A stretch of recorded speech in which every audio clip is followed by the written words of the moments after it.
Mario is the most famous video game character on the planet, so you may feel like you know a lot about him, but there's still a lot left to learn. Here are 15 things that you didn't know about Mario. Number 1. Mario was in his mid-20s. If you're like a lot of folks, you see Mario as a cartoony, middle-aged plumber with a fungus addiction. But according to Shigeru Miyamoto, the creator of Mario, aside from the fact that he's about 24 to 25 years old, we didn't define anything else. Though Mario has appeared in games for over 30 years, he's apparently still young enough to stay on his parents' health insurance. That's probably a good thing, since the Mushroom Kingdom benefits package is mostly comprised of cake and kisses on the cheek.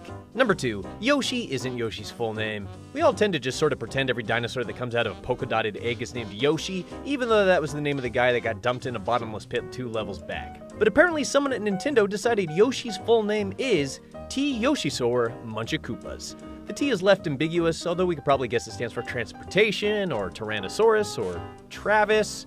We may never know the answer, much like we will never know why he was born wearing shoes. Number 3, Super Mario Bros. Had a code for infinite lives all this time. Did you ever beat Super Mario Bros.? That is, without using the warp pipes? It's a hard game made in a time when games were an hour long. If you lost all of your lives, that was it, game over, start from the beginning. Unless you held the A button and pressed start, then you would go back to the world you died on. I know. Most people have lived their whole lives without knowing that secret. This is a revelation on the scale of realizing that Player 2 could control the duck and duck hunt. You did know that Player 2 could control the duck and duck hunt, right? Number 4, Luigi was originally colored green because of technological limitations. Going back to the creation of the original Mario Bros. Game, the one before Super Mario Bros., Nintendo wanted another character for multiplayer purposes, but they had limited memory. So Luigi, which is close to the Japanese word Ruigi, which means similar, was built as an exact copy of his brother. But Luigi borrowed his color palette from the Koopa's green shell. That's right. Not only did Luigi get hand-me-down looks from Mario, but even his trademark green outfit was given to him secondhand from a turtle. Number 5, you could eat the dolphins in the Japanese version of Super Mario World, but not in the US. Should you visit Vanilla Secret number 3 while playing the US version of Super Mario World, you will find the cute, cuddly dolphins are immune to Yoshi's tongue. But in the Japanese version of the game, these dolphins are just as edible as any apple or Koopa that you might come across. No one's really sure why this is, but there are a couple theories out there. One suggests that Western audiences were particularly attached to dolphins during the early 90s, as anyone with a Lisa Frank Peachy folder could attest. Some think that was actually a way to make the game easier for dummies in the US, since allowing the players to swallow the dolphins is essentially letting them destroy the quickest path across the level. Number 6, Super Mario Bros. 3 is just a play. It seems so obvious now, but it was pretty easy to miss when you were a kid. The eternal Nintendo classic Super Mario Bros. 3 begins with a set of red curtains being drawn open and characters bouncing on a stage like the whole thing is a theater performance. There are plenty of clues to support this theory. When you first boot up Super Mario All-Stars, you see a bunch of silhouettes chattering before the curtain rises. It's like we're backstage before the show. Remember the strange intro from Super Mario 64 where the camera is revealed to be operated by a floating Lakitu? It makes much more sense if you realize that this is a performance by Mario and, in a way, you. Shigeru Miyamoto admitted this himself recently, at least as far as Mario Bros. 3 goes. Number 7, Bowser had a terrifying live-action show in the 1980s. Many grown-ups out there have fond memories of the Super Mario Super Show, a campy mix of live-action and original animation that's more fun to remember than it is to rewatch. Though the Super Show starred Mario and Luigi and one-time Magic Johnson, Bowser actually got his own show around the same era. In 1989, King Koopa's Cool Cartoons was broadcast in what seemed like a test run for a full series. KKKK, a show which was obviously created without abbreviation in mind, starred a gruesome live-action Bowser who introduced public domain cartoons and handed out power gloves in local contests. The show was canceled pretty quickly, and only a few grainy videos remain online. For the nightmares it would have caused millions if the show was syndicated nationwide, that's probably a good thing. Number 8, the Cloud Sprite in Super Mario Bros. Is just a recolored bush. Yep. And number 9, the Fire Bar was stolen from The Legend of Zelda on the NES. Yep, again.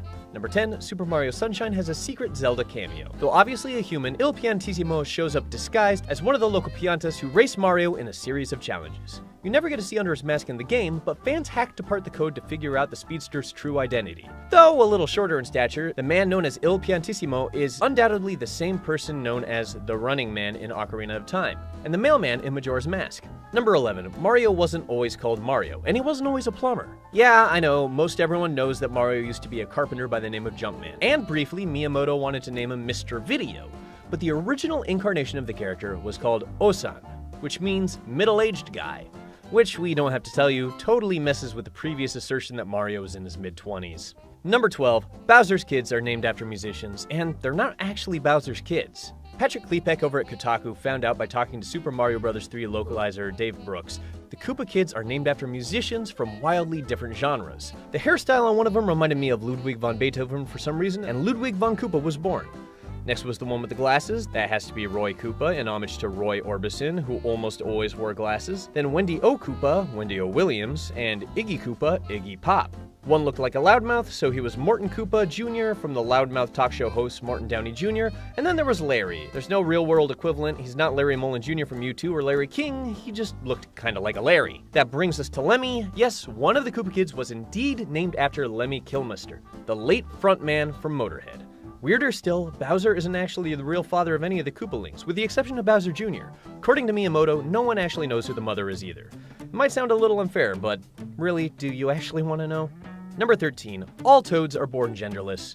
The squat, bulbous citizens of the Mushroom Kingdom have been around from the beginning, but we know so little about them. One of the only things that we know for sure about the toads came from a GameSpot interview with Nintendo producer Koichi Hayashida, in which it was revealed that toads are a genderless race that take on gendered characteristics. Hayashida also clarified that Toad and Toadette are not a romantic couple, probably because that would make everyone start wondering how they reproduce. Number 14. Bowser and Peach celebrate with alcohol in Japan's Super Mario Kart. If this doesn't look familiar to you, that's probably because you played the Western release of the original Mario Kart outing. However, in Japan, Bowser and Peach did in fact celebrate victories by guzzling champagne. It was something of a raceway tradition that was seen as harmless across the Pacific, but Nintendo successfully avoided controversy by nixing any alcohol references in an otherwise G-rated game.